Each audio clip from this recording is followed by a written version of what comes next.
tell you, the doctor of the children, that the female child is stronger than the male child in fighting germs and diseases. So you have more deaths among the male children as compared to female children. So in pediatric age itself, the females are more than the males.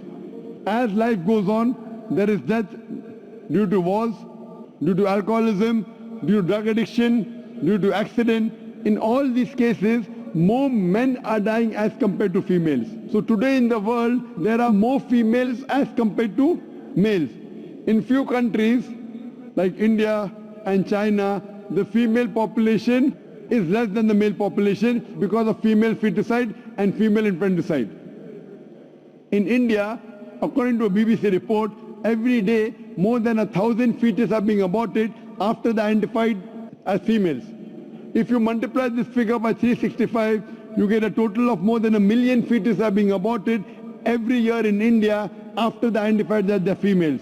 According to the Tamil Nadu government hospital report, out of 10 females born alive, 4 are put to death.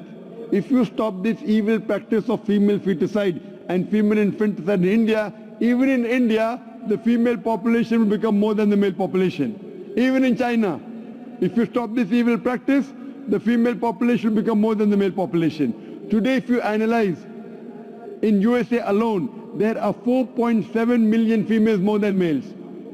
In UK alone, there are 1.2 million females more than males. In Germany alone, there are 1.6 million females more than males. In Russia alone, there are 10.6 million females more than males. And God alone knows that how many females are more than males throughout the world. If I agree with you that one man should only marry one woman, and suppose your sister happens to live in America, or suppose my sister happens to live in USA, and the market is saturated, every man has found a wife for himself, yet there will be 4.7 million females who will not find life partner. And if your sister happens to be one of them, or if my sister happens to be one of the 4.7 million females who have not found a life partner for themselves, the only option for them is that she either marries a man who already has a wife or becomes public property. Public property, such a harsh word. It is the most sophisticated word I can use.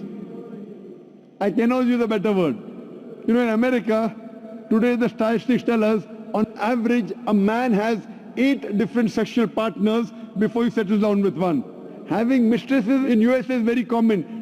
5, 10, 20, 30, no problem. Having more than one legal wife, it doesn't go down their throat. When a woman is a mistress, she doesn't get her rights. She is dishonored. She is not treated well. In Islam, when a woman becomes the second wife, she gets the honor, she gets the right, she is treated well. Any modest woman, if you ask her, that would you prefer being a second wife of a man who is already married or become public property, they would opt for the first. So Islam has given permission for some men to have more than one wife to protect the modesty of the woman. Coming to your second question. Is it allowed for ladies to marry 4 men? Brother, you're asking counter question, the time is limited. You asked 2 questions, now you're asking a 3rd question. Are you convinced with the first answer? I'm convinced with the first one. MashaAllah, so you're convinced, okay. The brother asked that, is a woman allowed to have more than one husband? If you do that, this problem will be exaggerated more. I mean in Muslims, in Muslims. As it is, women are more than men. If women marry more than one husband, the problem will be exaggerated. Point number 1. Point number 2, if a man has more than one wife and if the child is born, you can easily identify who is the father, who is the mother. If a woman has more than one husband and if the child is born, the DNA is still allowed. Brother, let me finish the answer, na? You asked the question, was I interfering? Was I interrupting? Yes or no? No. No. So why are you interrupting? After I finish, you can ask, na? I am a medical doctor. Are you a medical doctor? No. I am a medical doctor. I know about DNA testing. I'll come to it. Once, if a woman has more than one husband, 2 husbands, and if a child is born, and if he goes to admit in the school, and if the question, who is your father, she'll have to give 2 names. You're talking about DNA testing, I know about it. DNA testing is recent. Was DNA testing there 50 years back? Was it there? No, it's a new recent discovery, yet it's not 100%. Even if I agree it's 100%, it is now, it wasn't there before. Islam is there since time immemorial. And this is not the only reason. Even if I agree tomorrow it becomes 100% perfect, this is not the only reason. Today science tells us that man is more polygamous in nature as compared to the female.